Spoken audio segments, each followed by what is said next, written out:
ನಮಸ್ಕಾರ, ಶುಭ ಸಂಜೆ ಪ್ರೀತಿಯ ವೀಕ್ಷಕರೆಲ್ಲರಿಗೂ ಸಂಕಲ್ಪ ಸದಿ ಕಾರ್ಯಕ್ರಮಕ್ಕೆ ಆತ್ಮೀಯ ಸ್ವಾಗತ ಹೇಳ್ತಾ ಇರೋದು ನನ್ನ ಅನುಷಾ. ಇದೇ ಮಾರ್ಚ್ 29ನೇ ತಾರೀಕು ಶನಿಯ ಬದಲಾವಣೆಯ ಪ್ರಯುಕ್ತ ಮಾರ್ಚ್ 29ನೇ ತಾರೀಕೆ ನಿಮಗೆ ಗುರುಗಳ ಒಂದು ಮಾರ್ಗದರ್ಶನದಲ್ಲಿ ಶನೇಶ್ವರ ಹೋಮದ ಕಾರ್ಯಕ್ರಮ ಬಹಳ ಅದ್ದೂರಿಯಾಗಿ ನಡೀತಾ ಇದೆ. ಇದರಲ್ಲಿ ನೀವು ನಿಮ್ಮ ಕುಟುಂಬದವರು ಪ್ರತಿಯೊಬ್ಬರು ಕೂಡ ಪಾಲ್ಗೊಳ್ಳಬಹುದು. ಇದ್ರ ಬಗ್ಗೆ ನಿಮಗೆ ಹೆಚ್ಚಿನ ಮಾಹಿತಿ ಬೇಕು ಅಂದರೆ ಸ್ಕ್ರೀನ್ ಮೇಲೆ ಬರ್ತಿರುವಂತಹ ಸಂಖ್ಯೆಗಳಿಗೆ ನೀವು ಕಾಲ್ ಮಾಡಬಹುದು. ಇನ್ನು ನಿಮ್ಮ ಜೀವನದಲ್ಲಿ ಬರ್ತಿರುವಂತಹ ತೊಂದರೆಗಳು, ಕಷ್ಟಗಳು, ಸಮಸ್ಯೆಗಳು ಇವೆಲ್ಲದಕ್ಕೂ ಕೂಡ ನಾವೊಂದು ಫುಲ್ ಸ್ಟಾಪ್ ಇಡಬೇಕು, ಇದರಿಂದ ಹೊರಗಡೆ ಬರಬೇಕು ಅಂತಂದ್ರೆ ನೀವು ಇವತ್ತೇ ಈಗಲೇ ಅಕ್ಷಯ ವೃಕ್ಷವನ್ನ ಬರಮಾಡ್ಕೊಳ್ಬಹುದು. ಇನ್ನು ಕಾರ್ಯಕ್ರಮದಲ್ಲಿ ನಮ್ಮ ಜೊತೆಲಿದ್ದಾರೆ ಸ್ಪಿರಿಚುವಲ್ ಗುರು ಡಾಕ್ಟರ್ ವಿಷ್ಣುದತ್ತ ಗುರುಜಿ ಅವರು. ಗುರುಗಳನ್ನ ಕಾರ್ಯಕ್ರಮಕ್ಕೆ ಬರಮಾಡ್ಕೊಳ್ಳೋಣ. ನಮಸ್ತೆ ಗುರುಗಳೇ, ಕಾರ್ಯಕ್ರಮಕ್ಕೆ ಭಕ್ತಿಯ ಸ್ವಾಗತ. ದೇವರಿಗೆ ನಾವೇನಾದ್ರೂ ಕನೆಕ್ಟ್ ಆಗಬೇಕು ಅಥವಾ ದೇವರ ಒಂದು ಆರಾಧನೆ ಮಾಡಬೇಕು ಅಂತಂದ್ರೆ ಯಾವ ರೀತಿಯಾಗಿರುವಂಥ ವಿಧಿವಿಧಾನಗಳನ್ನ ನಾವು ಫಾಲೋ ಮಾಡಬೇಕಾಗತ್ತೆ? ಏನೇನೋ ಹಲವಾರು ರೀತಿ ಪ್ರಯತ್ನಗಳು ಮಾಡ್ತಾ ಇರ್ತೀವಿ, ನಮ್ಗೆ ಯಾವುದೇ ರೀತಿಯಾಗಿರುವಂಥ ಒಳತೆಗಳು ಆಗ್ತಾ ಇರೋದಿಲ್ಲ ಅಂತಂದ್ರೆ ಏನಾದರೂ ಸ್ಪೆಷಲ್ ಮಾರ್ಗ ಅಥವಾ ಈಸಿಯಾಗಿ ರೀಚ್ ಆಗೋದಕ್ಕೆ ಏನಾದರೂ ಇದೆಯಾ ಗುರುಗಳ ವಿಧಿವಿಧಾನಗಳು? ಇದ್ರ ಬಗ್ಗೆ ತಿಳಿಸ್ಕೊಡ್ಬೋದಾ ಇವತ್ತಿನ ವಿಡಿಯೋನಲ್ಲಿ? ಓಂ ವಿಶ್ವಸ್ಮೈ ನಮಃ.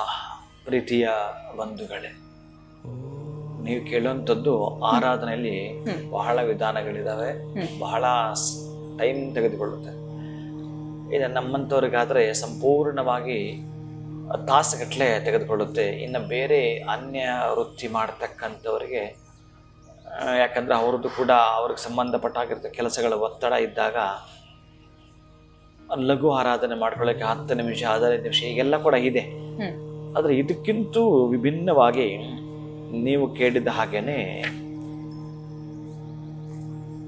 ಕೈಲಾಸದಲ್ಲಿ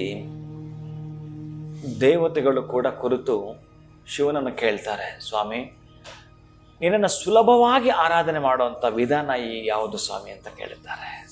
ಆಗ ಶಿವ ಒಂದು ಸಲ ಅವರ ಕಣ್ಣಿನ ಮುಂದೆ ಗೋಚರ ಆಗ್ತಿದ್ದವ ಕಣ್ಣು ಕಾಣಿಸೋದೇ ಇಲ್ಲ. ಅರೆ, ನಾವು ಕೇಳಿದ್ದೆ ತಪ್ಪಾಯ್ತಂತ ಚರಪಡಿಕೆ ಮಾಡಿಬಿಡ್ತಾರೆ. ನೀನನ್ನು ಆರಾಧನೆ ಮಾಡುವಂಥ ವಿಧಾನ ತಿಳಿಸು ಅಂತಂದರೆ ಈತ ಮಾಯವಾಗ್ಬಿಟ್ನಲ್ಲ ಅಂತ ಭಯಚಿಕ್ಕಿತರಾಗ್ಬಿಡುತ್ತಾರೆ.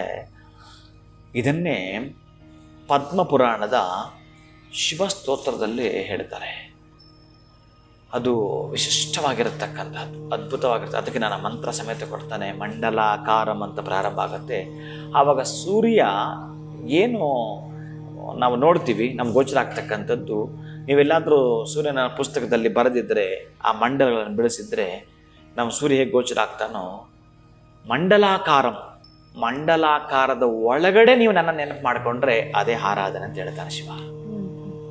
ಅಷ್ಟು ಆ ಮಂಡಲಾಕಾರದ ಒಳಗಡೆ ಯಾರು ಶಿವನನ್ನು ಪೂಜಿಸ್ತಾರೋ ಪರಿಪೂರ್ಣವಾಗಿ ಆರೋಗ್ಯವಂತರಾಗ್ತಾರೆ, ಪರಿಪೂರ್ಣವಾಗಿ ಆಯುಷ್ಯವಂತರಾಗ್ತಾರೆ, ಪರಿಪೂರ್ಣವಾಗಿ ಮಂಗಳವನ್ನೇ ಪಡೆದುಕೊಳ್ತಾರೆ.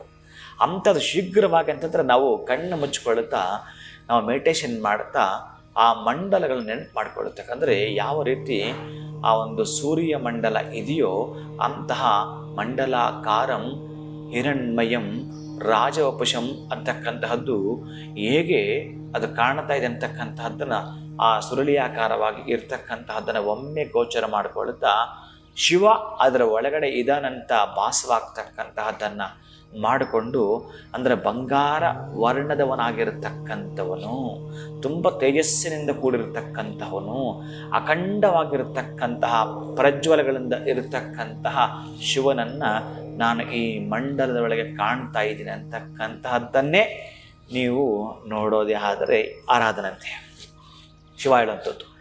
ಇಂತಹ ಆರಾಧನೆ ಈಗ ನಾನು ನಿಮಗೇನು ಶ್ಲೋಕ ಈಗ ನಾನು ಹೇಳ್ತೀನಿ. ಮಂಡಲಾಂತರ್ಗತಂ ಹಿರಣ್ಮಯಂ ರಾಜಮಾನವಪುಷಂ ಶುಚಿಸ್ಮಿತಂ ಚಂಡದಿದಿತಂ ಅಖಂಡದೆ ಧೃತಿಂ ಚಿಂತೆಯೇ ಮುನಿಸೇವಿತಂ. ಅಂದರೆ ಚಿಂತೆಯೇ ಮುನಿಸೇವಿತಂ ಅಂತ ಏನು ಹೇಳ್ತಾನೋ ನೋಡಿ, ಒಂದು ಶ್ಲೋಕದಲ್ಲಿ ಏನೆಲ್ಲ ಅದ್ಭುತಗಳಿದೆ ಅಂತಂದರೆ, ಅವರು ಅಂತಹ ಅಖಂಡವಾಗಿರತಕ್ಕಂತಹದ್ದು ಎಷ್ಟು ಅದ್ಭುತಗಳಿರ್ತವೆ ಅಂತಂದರೆ, ಸೂರ್ಯ ಮಂಡಲದ ಒಳಗಡೆ ಏನೇನೇನೇನು ಹೇಳಿದಾನೋ ಆ ಹಿರಣ್ಮಯ ಅಂತಕ್ಕಂತಹದ್ದು ಹೇಗೆ ರಾಜ ಶೋಭಿಸ್ತಾನೋ ಅಂತಹದ್ದು ಶೋಭೆಯಿಂದ ರಾಜ ಅಂದರೆ ಇಲ್ಲೇನು ಕೊರತೆಗಳೇ ಕಾಣೋದಿಲ್ಲ, ಅಂತಹದ್ದಿರ್ತವೆ. ಆರೋಗ್ಯಪೂರ್ಣರಾಗಿ ಆಯುಷ್ಯಪೂರ್ಣರಾಗಿ ಇರ್ತಾರಂತೆ. ಆ ಮಂಡಲದ ಒಳಗಡೆ ಶಿವ ಇದ್ದಾನೆ ಅಂತಕ್ಕಂತಹದ್ದು ನೀವು ಭಾಸವಾಗುವಂಥದ್ದು ಅದೇ ಒಂದು ಆರಾಧನೆ.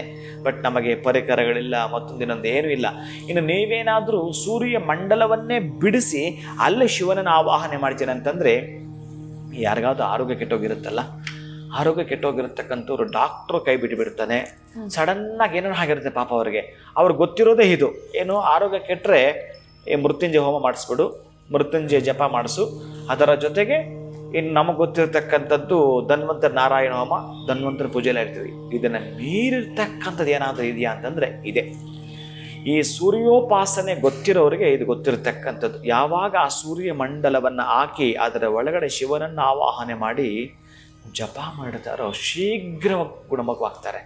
ಬಹುಶಃ ಒಂದು ಲೋಟ ನೀರು ಕುಡಿಯೋದ್ರೊಳಗೆ ಅವರ ಆರೋಗ್ಯ ಸರಿ ಹೋಗುತ್ತಂತೆ. ಅಷ್ಟು ಅದ್ಭುತಗಳಿವೆ ಈ ಸೂರ್ಯ ಮಂಡಲದಲ್ಲಿ. ಅಂತಹ ಸೂರ್ಯ ಮಂಡಲವನ್ನು ನೀವು ಪ್ರತಿನಿತ್ಯ ಒಮ್ಮೆ ಸ್ಮರಣೆ ಮಾಡಿದ್ರೆ ಸಾಕಂತೆ ಬಹುಶಃ ನೀವು ಆರಾಧನೆಗೆ ಹೂವು ಬೇಕು, ಹಣ್ಣು ಬೇಕು, ಕಾಯಿ ಬೇಕು, ಧೂಪ ಬೇಕು, ದೀಪ ಬೇಕು, ನೈವೇದ್ಯ ಬೇಕು, ಇವೆಲ್ಲ ಬೇಕಲ್ಲ. ಆಗಲಿಲ್ಲ ಇವತ್ತು ಎಂತ ಮಾಡೋದು?